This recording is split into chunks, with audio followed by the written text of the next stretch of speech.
Jeff told me he wanted to go birding. I'm not gonna lie, I had to Google it.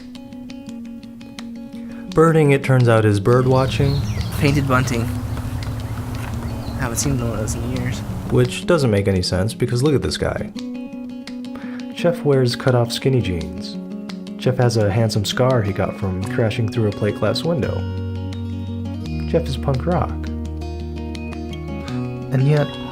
I wanted to be a professor when I when I started biology. I went to an alternative teaching certification program at Houston Tillotson. Through the program, we found out about this the high dosage tutor with Austin with AISD. I hardly knew what to make of this man. It just doesn't seem fair. Creative people can't major in biology, they certainly can't be math tutors. Pretty high. I mean, dude wasn't even a nerd in high school. Man, I was a punk rocker. Yeah. I don't know, smoking cigarettes in the bathroom, like snorting Ritalin, between classes. PKs are known for being pretty rebellious. Preacher's kids. Okay, so whatever. Maybe I wasn't punk rock or the son of a preacher man, but I was cool. I played the saxophone. What kind of sax? Alto sax, and occasionally the soprano sax. Yeah, okay, so I wasn't cool, but at least I was smart. I used to know a lot of taxonomy for mushrooms. I mean, in Texas, I could probably, identify 80% of the mushrooms that I saw to the family or the genus level. Pleurotus ostratus. Yeah, well, how many Pokemon can you name? Nobody calls me anymore. Nobody calls me anymore. Nobody calls me anymore. Not nowadays, not no more. Well, I wasn't good. I'm calling him anyway. Wasn't good. I'm calling anybody anyway. Nobody holds me anymore. Nobody holds me anymore. Nobody holds me anymore. Not nowadays, not no more. Well, I wasn't good. I'm holding him anyway. Wasn't good at holding anybody anyway.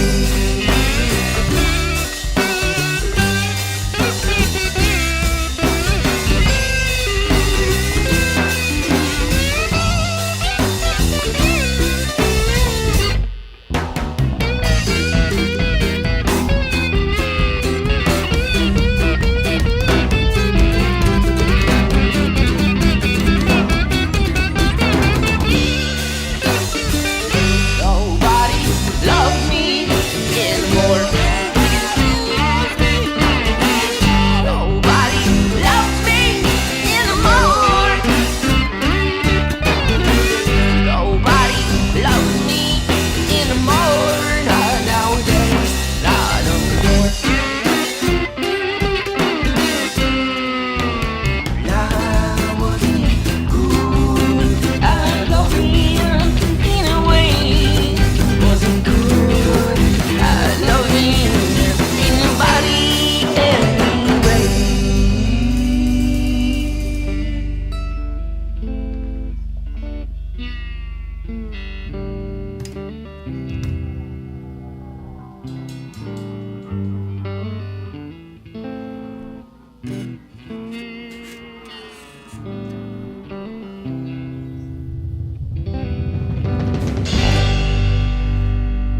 Did a 3/4 neck, right? And so what I did is I bored out a hole for a second pickup. Okay, I bored out a hole for the switches.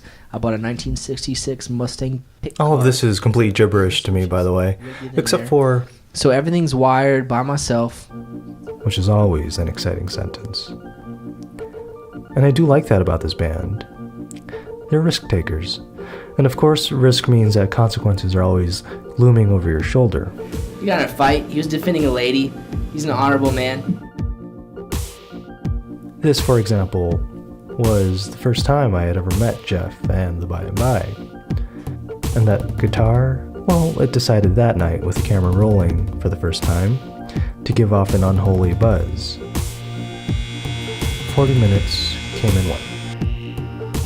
Jeff wasn't pleased. I think we could be the best band you'd ever seen. You'd still wish you hadn't come, huh? And then I'm so lonely, I'm so lonely, ain't got nobody. Yeah, and I think Zach and I think neither of us, as you know, as the earlier founding members, ever thought we'd be playing music like this. Myself, I've been a fan of country. Louvin Brothers again, the harmonies of the Everly Brothers and things like that were always really dear to my heart whenever I'd hear them. I never really imagined that that's the kind of stuff that I might be trying to play at some point. this was a surprising development. These songs were country in a general sense, maybe, but they almost seemed to be a rebuke against the polished emptiness that currently plagues the genre. It's rough. Really, the guitar buzz was almost appropriate. And given the traditional instrumentation on display, the slide guitar, mandolin, and at one point in their history, even an auto harp, it's a pleasant surprise to hear the end result. There are sudden tempo changes, the harmonies are great, but never perfect. And every song seems to be communicating how much the By and By want to carve out their own space in this crowded scene. Yet, put this stuff on some scratchy vinyl, and tell me it wouldn't fit in a box of records in your grandparents' attic. They sound, in other words, simultaneously old and new. True story.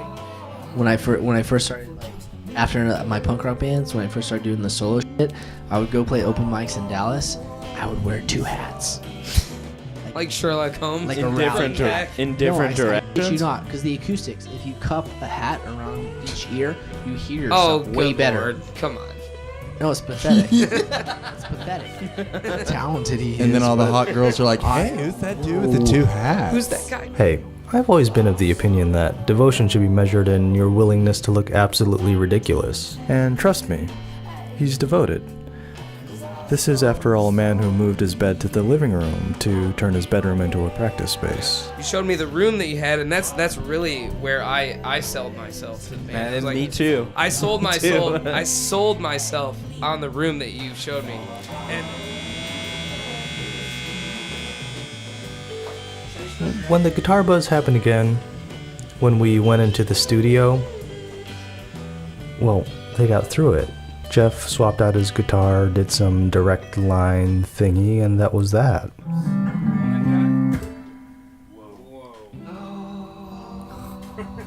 Okay, so he nearly dropped it when the strap of the new guitar broke, but you get that sometimes. You just gotta tape it up and go. Free as girls in your strawberry blonde hair, in your long strawberry blonde hair.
Jeff is a busy man. And I started late in the year, and the pay's not very much anyway, so I had to keep my wait and tables job. So since November, I've been working 7 days a week, and just to have enough money to live off of. And This is a common theme among musicians. It seems like overextension is unavoidable. the only days off I've had since November have been when I called in sick. When I've had a respiratory infection.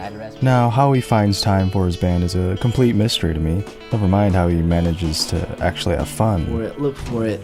And the strange thing is, the By and By were never meant to exist. Jeff and Zach were in a band before this. We went by Staccato Legato for a little bit, and I wanted to call us the Philip K. Dicks.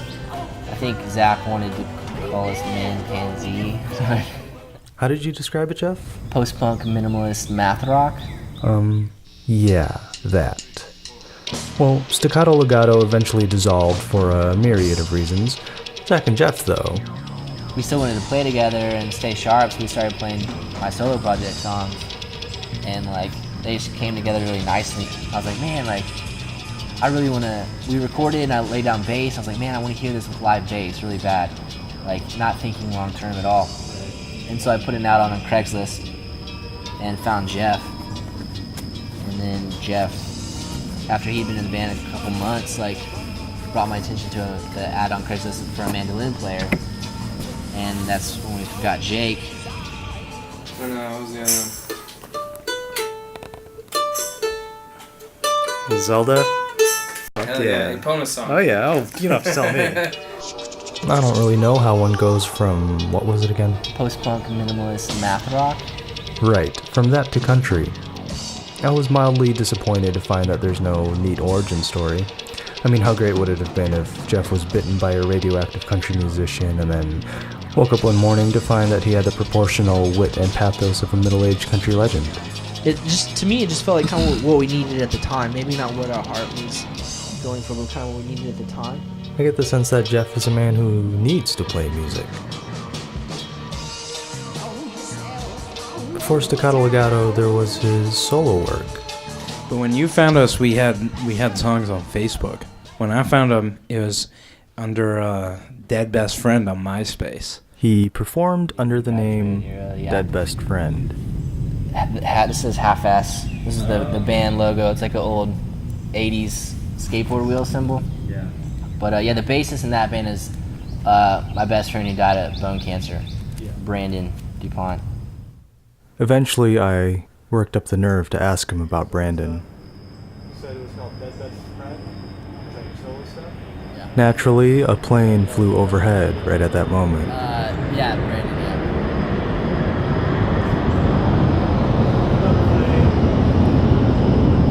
yeah. He kind of took me under his wing. I was 15-year-old suburban white dude trying to be punk rock, and there's not a suburban white kid can't really be that punk rock, but Brandon pretty much accomplished it, and I looked up to him. All the kids in our grade, all that I was hanging out with, looked up to him, and he kind of took me under his wing, and we became best friends. And When he died, do you remember where you were? I remember not being surprised. I remember, I'm not superstitious at all, but I remember sensing it before it happened. Yeah. And I knew it had happened without even hearing it. I saw somebody I hadn't seen in years from high school, and she told me, and I found out through her. And so I found out, second hand from somebody I hadn't seen through high school. This practical stranger when I was in communication with him the whole time. Everybody's parents get divorced, and everybody knows someone that dies close to them, and I didn't really consider them real problems and tragedies. Nothing was wrong with me. The Brandon thing, that's when I really got into music again, where I was into biology and skateboarding, and the whole processing Brandon's death was kind of what got me back into music and songwriting.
that shit now, turn me tone the book to life. Get a glass from the cupboard, pull a bottle from the shelf. Don't worry about nothing, that stuff falls in place itself.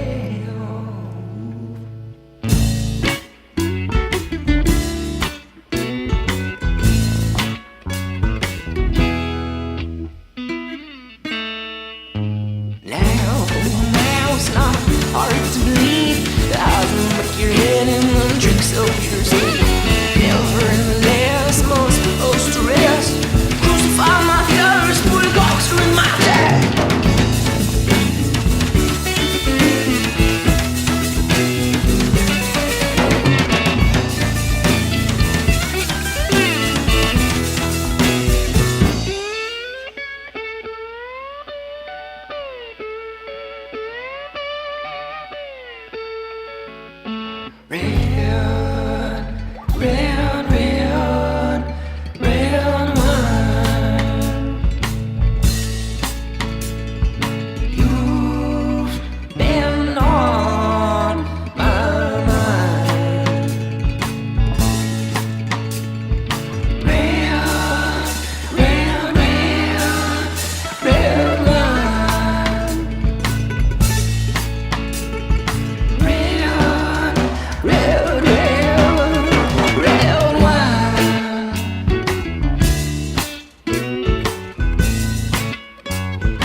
Jeff told me he found a dead turtle.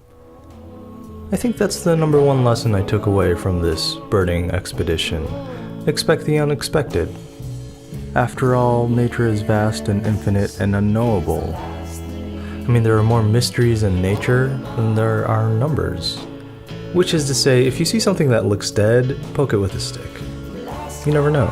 Oh shit. What? He's alive. Oh, he's alive.